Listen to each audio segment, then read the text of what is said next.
नमस्कार। Sanskrit online channel पर आप सभी का बहुत बहुत स्वागत है।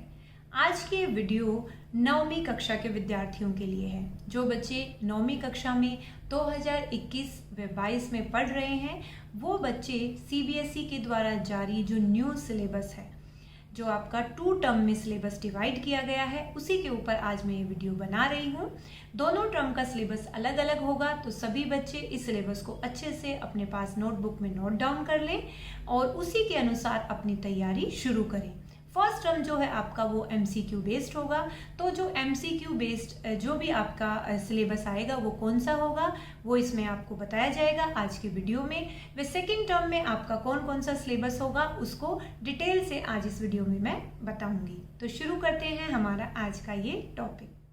सबसे पहले फर्स्ट टर्म का जो हमारा 9वीं कक्षा का 9th क्लास का फर्स्ट टर्म का जो सिलेबस है, उसमें आपके बहुविकल्पात्मक एमसीक्यूज आएंगे, आपको चॉइस दी जाएगी और उसी में से आपको क्वेश्चन आंसर सॉल्व करने हैं। तो ग्रामर में जो है कौन कौन सा पार्ट आएगा वो मैं भी आपको बता रही हूँ, और उसके साथ साथ चैप्टर कौन से आएंगे आपके इस फर्स्ट टर्म में वो आपको अभी मैं बताऊंगी।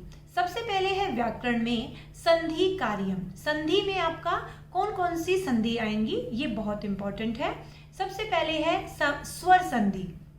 स्वर संधि में भी आपकी दीर्घ और गुण अयादि ये 3 भेद जो हैं आपके स्वर संधि के आएंगे। फिर है व्यंजन संधि।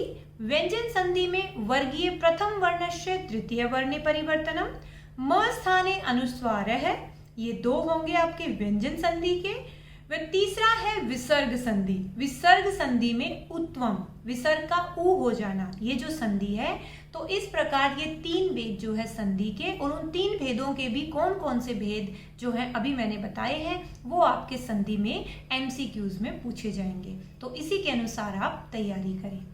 अगला जो हमारा विषय है शब्द रूपाणी। शब्द रूप कौन कौन से आएंगे 9वीं कक्षा में?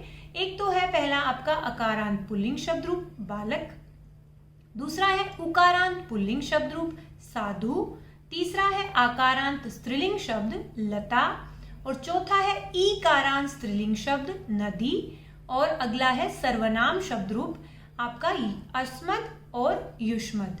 ये जो है आपके 5 तरह के शब्द रूप जो है आपको याद करने हैं। पूरी परीक्षा जो है आपकी फर्स्ट टर्म की इसी में से पूछे जाएंगे आपसे बहुविकल्पात्मक प्रश्न। आगे है धातु रूपाणी। धातु कौन कौन सी होंगी जो आपकी व्याकरण में पूछी जाएंगी?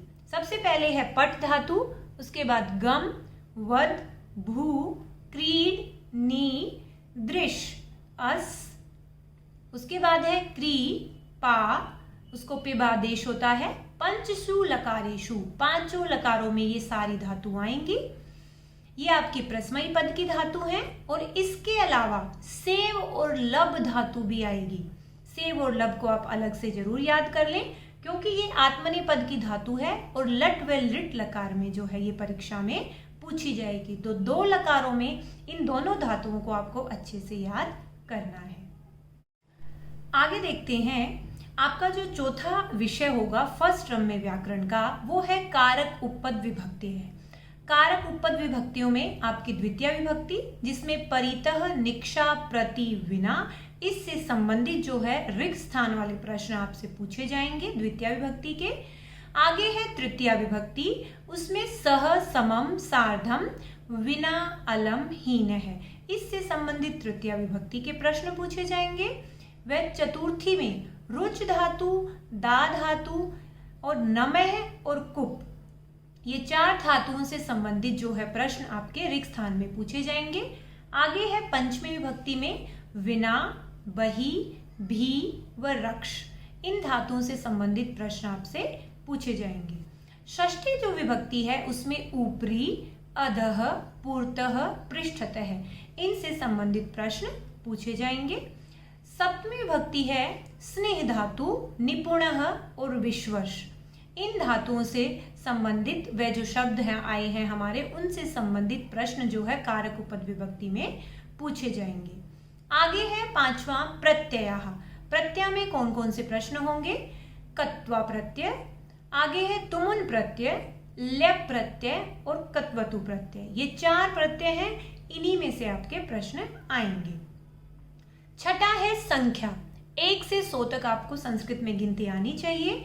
वह 1 से 4 केवलम प्रथमा विभक्तौ, 1 से 4 तक जो आपकी गिनती है वो आपको तीनों जो आपके वचन है उनमें अच्छे से प्रथमा विभक्ति में याद होना चाहिए। आगे है आपका 7वां जो प्रश्न है वो है उपसर्गः। उपसर्ग में है आ, वि, प्रति, उप, अनु, निर, प्र, अधि, अप, नी, अव। ये जो उपसर्ग हैं इनसे संबंधित जो प्रश्न है वो आपके परीक्षा में पूछे जाएंगे फर्स्ट टर्म में। और 8वां है वाक्येषु रेखांकित पदानि अधिकृत्य पंच प्रश्नानाम निर्माणम। वाक्य में रेखांकित पदों को आधार लेकर के आपको प्रश्न निर्माण करना है। 5 प्रश्न इसमें पूछे जाएंगे। 9वां है प्रसंग अनुकूलम समुचितम शब्दार्थ चयनम। प्रसंग के अनुकूल आपको प्रश्न इसमें पूछे जाएंगे। जैसे किसी पाठ से आपसे कोई लाइन ले ली जाएगी तो उसमें उससे संबंधित प्रश्न होंगे कि इसमें ये बात किसने कही थी, इसका कर्ता कौन है उस लाइन में, या क्रिया कौन है उसका। ठीक है, तो इससे संबंधित प्रश्न पूछे जाएंगे। और 10वां है भाषिक कार्याय तत्वानि पाठ आधारितानि। ये भी आपके पाठ आधारित प्रश्न होंगे। पाठ में से ही आपसे किसी भी कहानी में से उसका कर्तरी, क्रियापद और विशेषण, विशेष्य, पर्याय पद, विलोम पद, इस तरीके से जो है प्रश्न पूछे जाएंगे। तो ये था आपका फर्स्ट टर्म का व्याकरण पर आधारित जो सिलेबस है। 10 के 10 पॉइंट आपको अच्छे से अपनी कॉपी में लिखने हैं और उसी के हिसाब से आपको तैयारी करनी है। आगे बढ़ते हैं। अब हम देखते हैं कि फर्स्ट टर्म में हमारे पाठ कौन कौन से आएंगे, क्योंकि दोनों टर्म में पाठों को बांट दिया गया है। तो फर्स्ट टर्म में सबसे पहला पाठ है प्रथमः पाठ है भारती वसंत गीति। ये जो पाठ है आपका अब की बार फर्स्ट टर्म में आपकी परीक्षा में आएगा, इसको आप अच्छे से नोट डाउन करें। द्वितीय पाठ है स्वर्ण काकः, दूसरा पाठ स्वर्ण काकः भी आपका आएगा। तृतीय पाठ है गोदोहनम, तीसरा पाठ गोदोहनम, ये भी परीक्षा में पूछा जाएगा। वह पंचमः पाठ है सुक्ति मौक्तिकम। ये चारों पाठ जो मैंने अभी बताए, कौन कौन सा, भारती वसंत गीति, स्वर्ण काकः, गोदोहनम व सुक्ति मौक्तिकम, ये चारों पाठ फर्स्ट टर्म की परीक्षा में आपसे इनसे संबंधित प्रश्न पूछे जाएंगे। और व्याकरण के लिए आप अभ्यासवान भव प्रथमो भाग है, ये जो पुस्तक है ये भी ले सकते हैं अगर आपको ज्यादा व्याकरण का अभ्यास उसमें अतिरिक्त करना है। तो ये था आपका फर्स्ट टर्म का सिलेबस जो अभी मैंने आपको पूरा बताया, व्याकरण का भी व पाठों का भी। अपना जो हमारा सेकंड टर्म है द्वितीय स्तर में कौन कौन सा हमारा व्याकरण का भाग आ रहा है, वह कौन कौन से पाठ आ रहे हैं, उससे पहले मैं आपको बता दूं कि इसके साथ साथ आपका जो इंटरनल असेसमेंट है वो भी होगा 20 नंबर का। वो भी दोनों भागों में बांटा गया है। 10 नंबर का आपका फर्स्ट टर्म में लिया जाएगा, वो आपकी टीचर्स के द्वारा। उसमें कोई भी प्रोजेक्ट, असेसमेंट, आपकी मौखिक लिखित परीक्षा, किसी भी तरीके से उसको आपको स्कूल के द्वारा वो आपका लिया जाएगा असेसमेंट। ऐसे ही सेकेंड टर्म में जो वार्षिक होगा वो भी 10 नंबर का आपका असेसमेंट स्कूल के द्वारा लिया जाएगा। तो अब शुरू करते हैं हमारा सेकंड टर्म का सिलेबस कि व्याकरण में क्या आएगा। और जो हमारे वर्णात्मक का प्रश्न जो है, हमारे सब्जेक्टिव टाइप जो प्रश्न आएंगे वो कौन कौन से होंगे व्याकरण से संबंधित। पहला है गद्यात्मक है खंड है, हमारा एक अपठित गद्यांश का प्रश्न जो पहले भी पूछा जाता था, तो इसमें सेकंड टर्म में उसको सम्मिलित किया गया है कि अपठित अवबोधनम में आपका एक अपठित गद्यांश आएगा। उसमें आपको एक पद में उत्तर देने वाले प्रश्न और आपके पूर्ण वाक्य वाले प्रश्न, शीर्षक लेखन व आपके अनुच्छेद आधारित भाष्य कार्य, जिसमें भाष्य कार्य में क्या होता है, कर्तरी क्रियापद से संबंधित, विशेषण, विशेष्य, विलोम पद या अव्यय से संबंधित जो प्रश्न आपसे पूछे जाएंगे। तो आपका एक प्रश्न हो गया सबसे पहला अपठित गद्यांश से संबंधित। दूसरा है आगे रचनात्मकम कार्यम। रचनात्मक कार्य में पहला है आपका पत्र लेखन, वो औपचारिक व अनौपचारिक कोई भी आ सकता है। मंजूषा आपको दी जाएगी, आपको रिक्त स्थान जो है उसमें भरने होंगे और पत्र को पूरा करना होगा। तीसरा है चित्र आधारितम वर्णनम अथवा अनुच्छेद लेखनम। चित्र आधारित वर्णन करना है आपको या अनुच्छेद लेखन।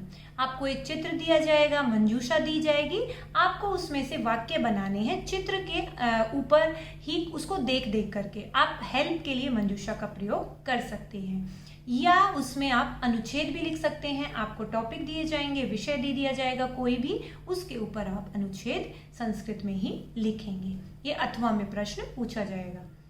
चौथा जो टॉपिक है, हिंदी भाषायाम आंग्ल भाषायाम व लिखितानाम पंच सरल वाक्यानाम संस्कृत भाषायाम अनुवाद है। ये जो है आपका प्रश्न है, अनुवाद पर आधारित है। हिंदी में आपको वाक्य दिए जाएंगे, उनका आपको संस्कृत में अनुवाद करना होगा। पांचवा है गद्यांश पर आधारित प्रश्न होगा, जो आपके जो भी कहानी वाला पाठ है उससे गद्यांश लिया जाएगा, उसी में से प्रश्नोत्तर पूछे जाएंगे। अगला है आपका पद्यांश पर आधारित। पद्यांश मतलब जो श्लोक वाला पाठ है, जो पाठ मैंने अभी बताए हैं आपको फर्स्ट टर्म में, उन्हीं पर आधारित, उन्हीं में से गद्यांश लिया जाएगा और उन्हीं में से क्या लिया जाएगा, पद्यांश लिया जाएगा। आगे है नाट्यांश। ऐसे ही सेम नाट्यांश है, जो पाठ नाटक पर आधारित है उसमें से भी वैसे ही प्रश्न पूछे जाएंगे। आठवां है आपका एकस्य श्लोकस्य अन्वय या एकस्य श्लोकस्य संस्कृतेन भावार्थ है। एक श्लोक का अन्वय आपको करना होगा। अन्वय में भी आपको मंजूषा दी जाती है, आपको श्लोक को पूरा करना होता है मंजूषा के द्वारा। तो ये प्रश्न आपका परीक्षा में पूछा जाएगा। इसके अलावा 9वां जो प्रश्न है आपका, घटनाक्रम अनुसारम कथा लेखनम। घटनाक्रम के अनुसार कथा लेखन वाला प्रश्न जो है आपका, वो भी जो पाठ आपके इस टर्म में आए हैं, जो सेकंड टर्म में जो आएंगे आपके पाठ, उन्हीं में से जो है ये प्रश्न पूछे जाएंगे। दोबारा से मैं आपको क्लियर कर देती हूँ, जो पाठ मैंने फर्स्ट टर्म में बताए हैं 4 पाठ, उन्हीं से संबंधित प्रश्न फर्स्ट टर्म में पूछे जाएंगे। जो पाठ मैं अभी सेकंड टर्म में बताऊंगी आपको, उन्हीं से संबंधित जो पद्यांश, गद्यांश और नाट्यांश सेकंड टर्म में जो पाठ है उन्हीं में से आएंगे। तो आप इसमें कंफ्यूज ना हो बिल्कुल भी। अभी जो पाठ आपके मैं बताऊंगी सेकंड टर्म में, उनमें से ये सारी जो व्याकरण है अभी मैंने बताई है वो पूछी जाएगी। सेकंड टर्म जो है आपका, जो वार्षिक परीक्षा होगी, उसमें कौन कौन से पाठ आएंगे, बहुत इंपॉर्टेंट है, आप अच्छे से नोट डाउन करिएगा इसको। सबसे पहले आएगा षष्ठः पाठ है, छठा पाठ भ्रांतो बालः। भ्रांतो बालः ये जो है अब की बार पाठ्यक्रम में आपके सेकंड वाली टर्म में डाला गया है। 9वें पाठ है सिक्ता सेतु। 10वें पाठ है जटायो शौर्यम और 11 पाठ है पर्यावरणम। क्योंकि इन पाठों का सीरियल नंबर अलग अलग है, तो आप अलग से पाठों के नाम को अपनी जो बुक है आपकी पाठ्य पुस्तक है शेमुषी प्रथमो भाग है 9वीं कक्षा के लिए, उसमें टिक जरूर कर लें कि मुझे सेकंड टर्म में छठा पाठ, 9वां, 10वां और 11वां, और साथ में पाठ के नाम जरूर मैच कर लें। भ्रांतो बालः छठा, 9वां सिक्ता सेतु, 10वां जटायो शौर्यम व 11वां पर्यावरणम। ये पाठ हमें सेकंड टर्म में करने हैं। इन्हीं से संबंधित प्रश्न जो हमारे हैं, वर्णात्मक का प्रश्न, उन्हीं से संबंधित व्याकरण है, वही इनमें पूछी जाएगी। और अगर आपको व्याकरण के अतिरिक्त अगर आपको अभ्यास करना है तो आप अभ्यासवान भवय या व्याकरण विधि नामक पुस्तक भी ले सकते हैं। तो ये था आपका डिटेल में सीबीएसई के द्वारा जारी जो नया सिलेबस है, दोनों टर्म में। सारे सिलेबस की वीडियो मेरे चैनल पर उपलब्ध होंगी आपको। जो मैंने प्लेलिस्ट बनाई हुई है 9th कक्षा की, पूरी प्लेलिस्ट में आपको सारे चैप्टर्स, सारी व्याकरण आपको मिल जाएगी, तो आपको कोई भी परेशानी नहीं होगी। आप आराम से अपनी तैयारी कर सकते हैं। सिर्फ आपको ध्यान रखना है कि फर्स्ट टर्म में आपको कौन कौन से चैप्टर करने हैं उनको नोट कर लें, और सेकंड टर्म में कौन से करने हैं, ऐसे ही ग्रामर भी, तो आपको कोई भी समस्या नहीं आएगी। तो आप सभी इस चैनल को सब्सक्राइब जरूर करें, ज़्यादा से ज़्यादा शेयर करें, व लाइक व कमेंट जरूर करते रहें। आप सभी का चैनल को देखने के लिए बहुत बहुत धन्यवाद।